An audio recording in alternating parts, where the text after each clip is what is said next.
O Anjo do Natal. Era hora de descanso no país de além das estrelas.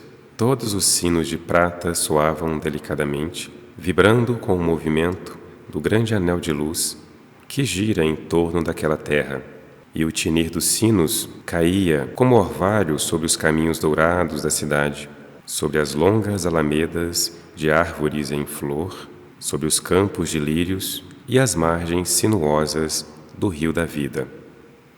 Ao ouvirem o som dos sinos, todos os anjos que estavam trabalhando foram brincar, e todos os que estavam brincando entregaram-se alegremente ao trabalho. Os que cantavam e tocavam diversos instrumentos fizeram silêncio e passaram a ouvir. Os que andavam sozinhos em meditação reuniram-se em grupos para conversar, e os que estavam longe, cumprindo missões na Terra e em outros planetas, voltaram para casa como um bando de andorinhas que, ao fim do dia, retorna aos altos penedos onde tem seus ninhos.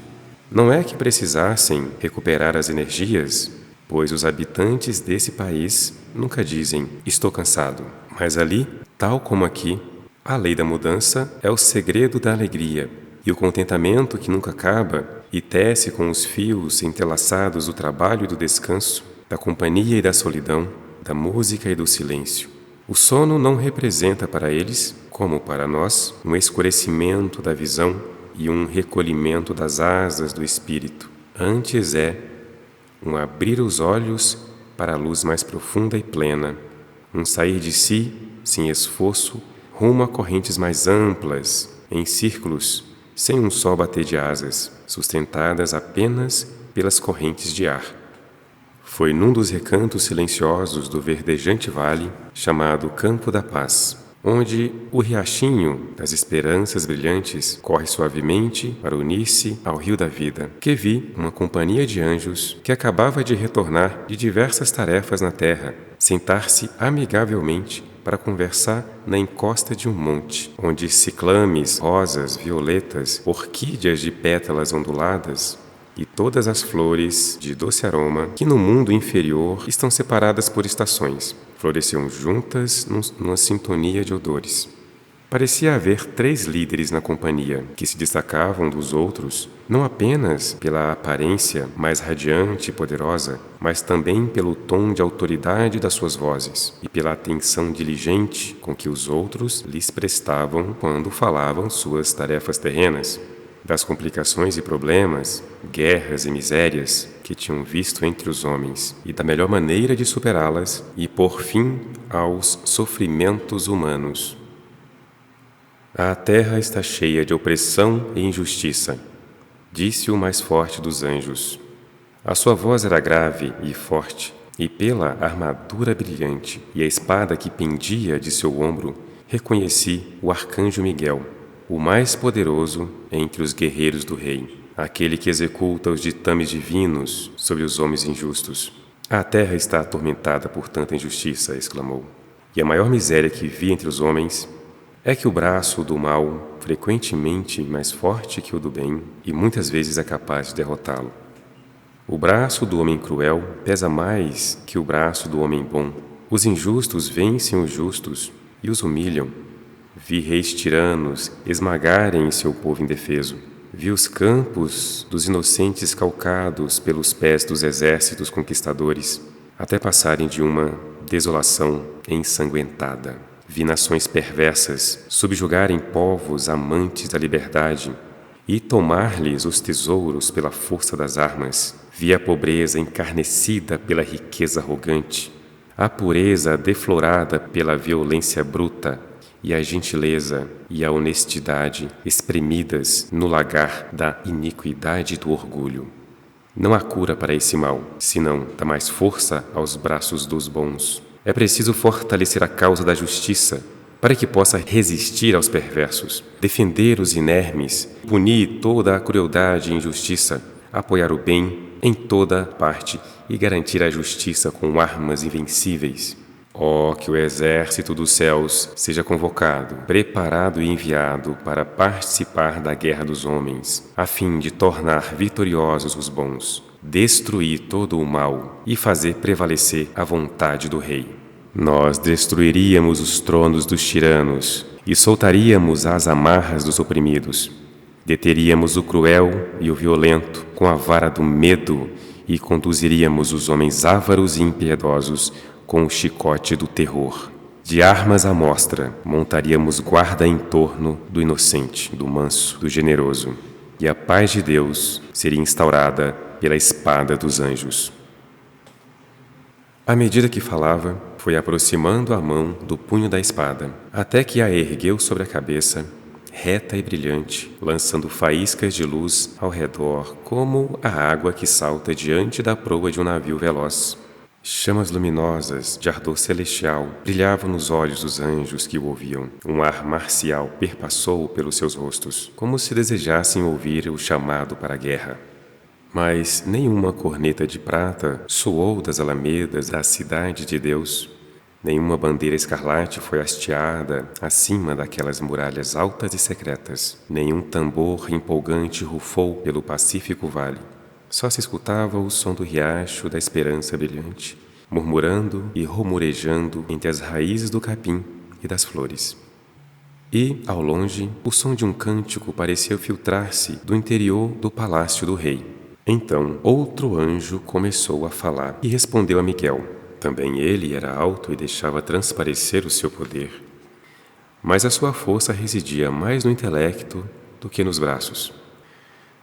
O rosto era alvo e refulgente, e nos seus olhos brilhava uma chama constante, que não crescia nem diminuía. Chamejantes também eram as vestes que o envolvia como o fogo envolve uma tocha quando não há vento, e as grandes asas, que ultrapassavam em muito a altura da sua cabeça, era como uma lâmpada viva diante do altar do Altíssimo. Por esse sinal, soube que era o arcanjo Uriel, o espírito do sol, o mais claro em visão e o mais profundo em sabedoria entre todos os espíritos que circundam o trono. Não penso como o grande arcanjo Miguel, disse, e embora anseie pelo mesmo fim, não o buscaria de maneira como ele propôs, porque sei que com muita frequência a força concedida aos bons foi desviada e usada para o mal. Sei que as legiões do céu e as próprias estrelas do firmamento lutaram ao lado de uma nação eleita. No entanto, ao triunfo seguiu-se o orgulho e a opressão tornou-se a filha primogênita da vitória. Sei que os libertadores do povo tantas vezes se tornaram tiranos dos que libertaram, e que os guerreiros da liberdade se transfiguraram em soldados da tortura. O poder corrompe-se a si mesmo, e a força não é capaz de salvar.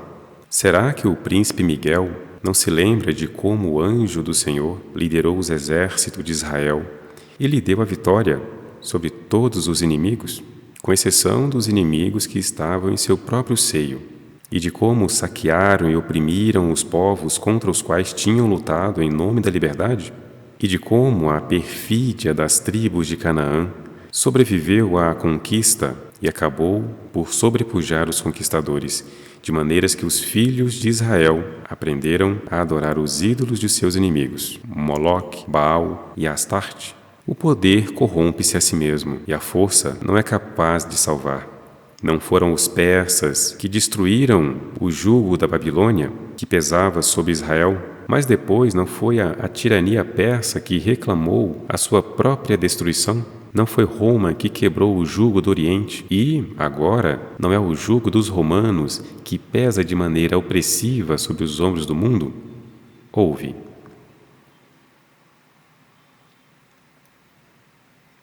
Fez-se silêncio por um momento nas encostas do campo da paz, e então, por cima dos montes ao redor, chegou-lhes um vento frio, trazia o som de correntes a rilhar em prisões e galeras, o suspirar de milhões de escravos, o choro de mulheres e crianças desgraçadas, o ressoar de martelos a cravar homens nas cruzes.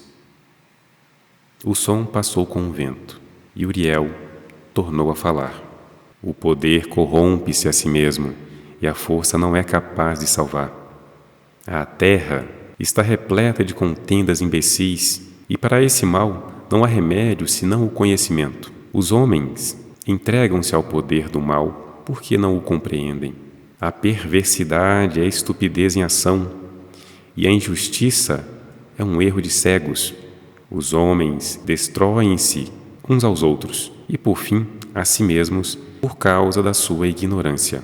Se houvesse mais luz, não haveria sofrimento no mundo. Se o grande Rei, que conhece todas as coisas, iluminasse o mundo com sabedoria, sabedoria para discernir a sua lei e os seus caminhos, para decifrar os segredos da terra e das estrelas, para compreender os movimentos do coração e as coisas que constroem a alegria e a paz, se Ele nos enviasse a nós, seus mensageiros, como tochas que iluminassem os que jazem nas trevas, com que alegria iríamos levar-lhes o nosso amanhecer. Ofereceríamos palavra de conselho e prudência aos extraviados, e instruiríamos os perplexos. Guiaríamos os ignorantes pelos caminhos da sabedoria, e os jovens haveriam de sentar-se alegremente aos nossos pés para ouvir lições de vida. Nesse dia, a loucura desapareceria como o orvalho da manhã, e o sol da sabedoria brilharia sobre todos os homens.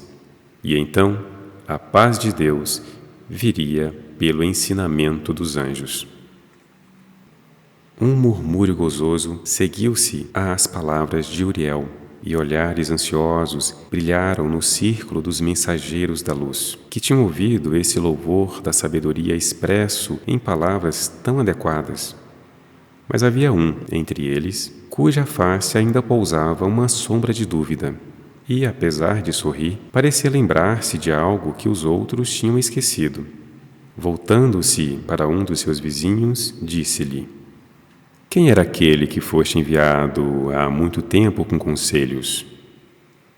Não era Balaão, filho de Beor, quando cavalgava ao encontro do rei Moloque? E não sucedeu que a própria burra tirou mais proveito dos teus conselhos do que o próprio homem que a montava? E quem era aquele a quem chamavam o mais sábio dos homens? Prosseguiu voltando-se para Uriel, que estudou e compreendeu as muitas coisas que há debaixo do sol. Não era Salomão, príncipe dos tolos e dos filósofos, a quem o muito conhecido não poupou nem o tédio da carne, nem o desperdício do espírito? O conhecimento também é vaidade e desalento. Bem eu sei, porque vivi entre os homens e tenho conversado com eles desde o dia em que fui enviado para instruir o primeiro homem no Éden. Então, observei mais de perto o anjo que falava e reconheci o esplendor do arcanjo Rafael, tal como o poeta o descreveu há muito tempo.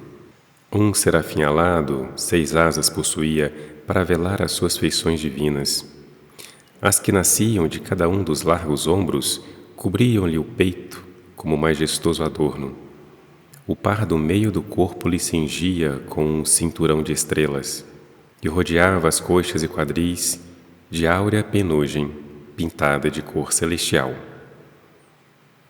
O terceiro par fazia sombra aos pés, nascendo de cada calcanhar, como um saio de penas tingido da cor dos céus.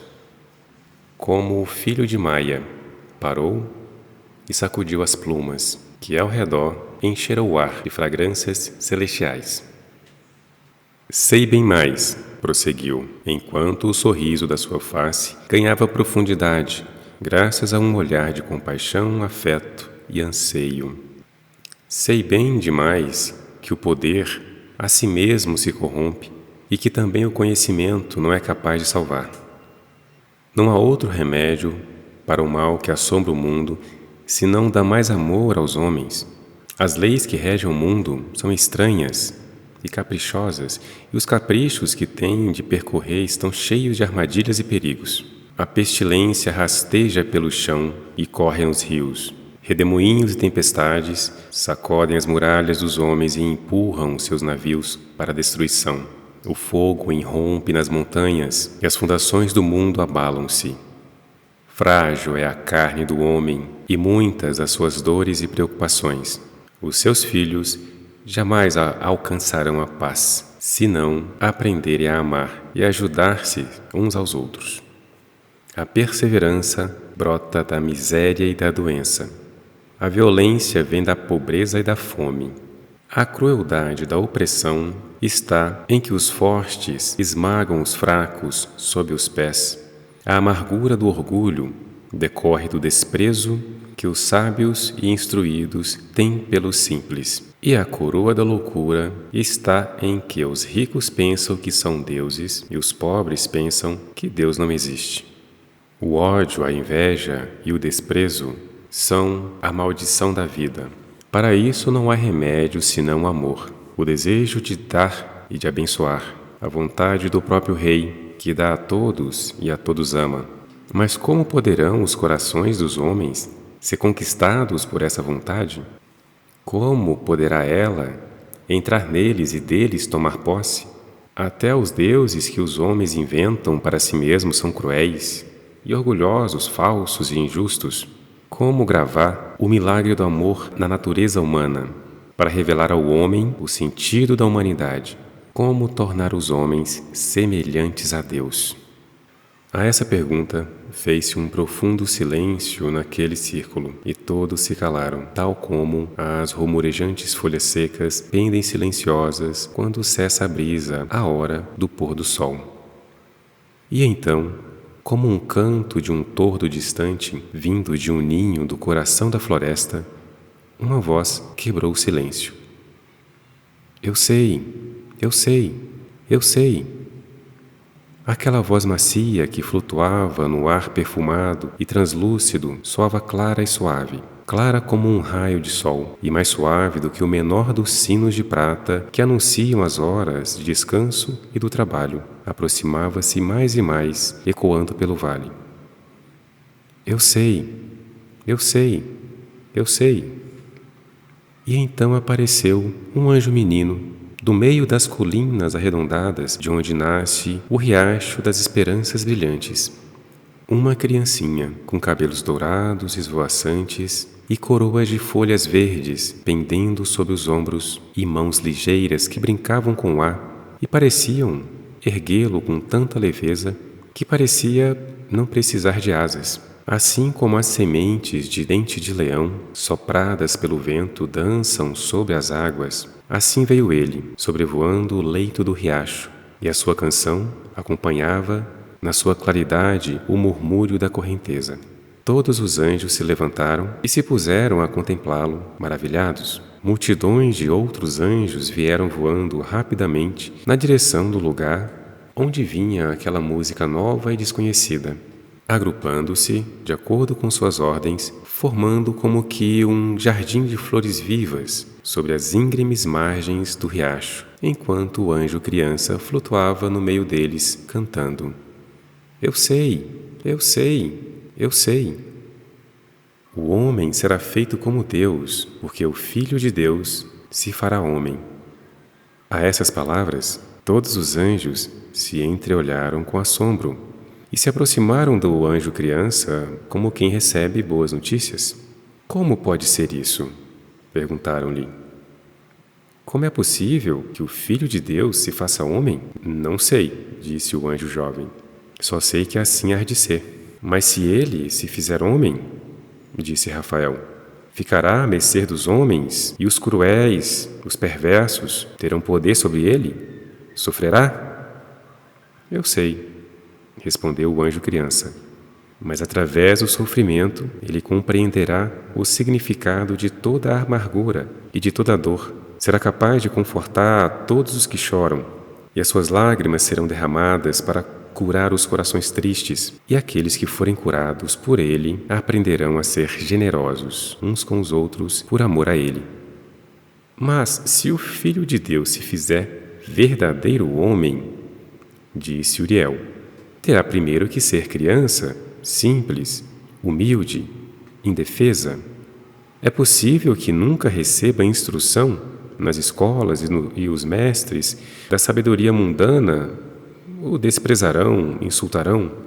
Eu sei, respondeu o anjo criança, mas ele lhes responderá com a mansidão, e aos que se fizerem como crianças, dar-lhes-á a sabedoria celestial, que os puros e nobres de coração recebem sem procurar.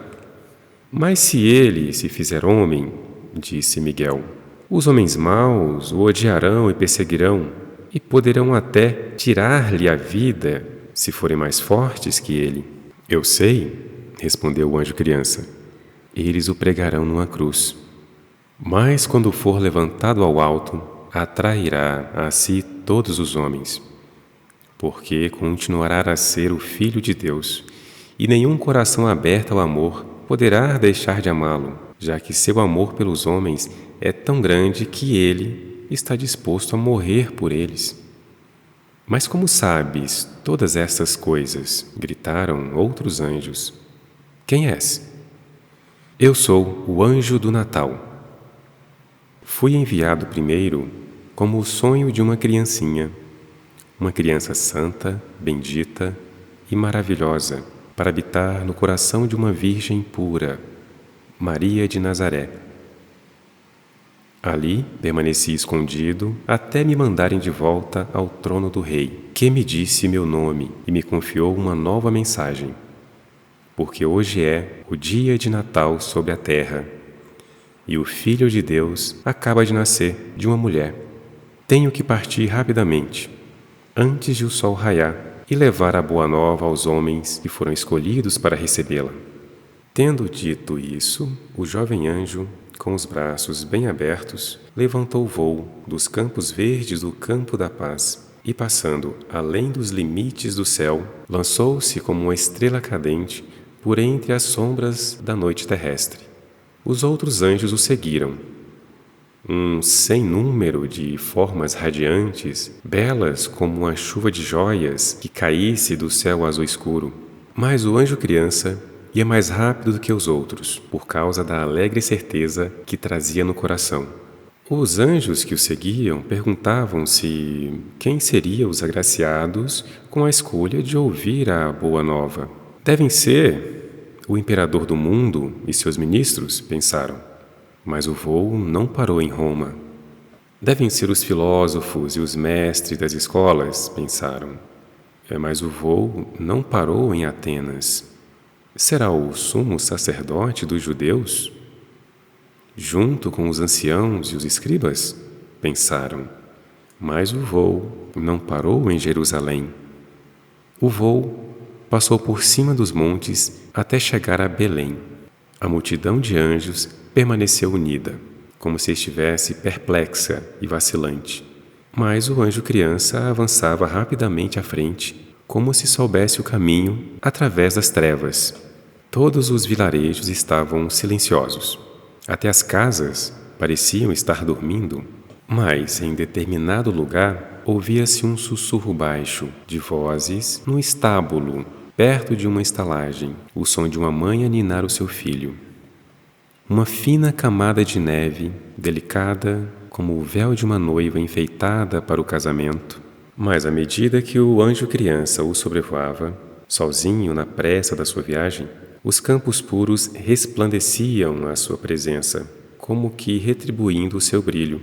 Havia naquelas terras uns pastores que vigiavam os rebanhos à noite, e eis que o anjo do Senhor lhes apareceu. E a glória do Senhor os envolveu, e eles ficaram extremamente assustados. Mas o anjo disse-lhes: Não temais. Vede, eis que vos anuncio uma grande alegria para todas as nações. Pois neste dia nasceu-vos na cidade de Davi um Salvador, que é Cristo Senhor. E este será o sinal que os reconheçais. Encontrareis uma criança envolta em paninhos, deitada numa manjedoura. E de repente, a multidão do exército celestial uniu-se ao anjo, glorificando a Deus e dizendo: Glória a Deus no mais alto dos céus e paz na terra aos homens de boa vontade. Os pastores então disseram uns aos outros: Vamos imediatamente a Belém para ver esse acontecimento. E então eu disse a mim mesmo que deveria acompanhar os pastores até Belém. E ouvi a voz forte e doce de um sino dizer: Venha. Quando o sino soou 12 vezes, acordei, e era manhã de Natal, e percebi que tinha sonhado. No entanto, pareceu-me que as coisas que tinha ouvido eram verdade.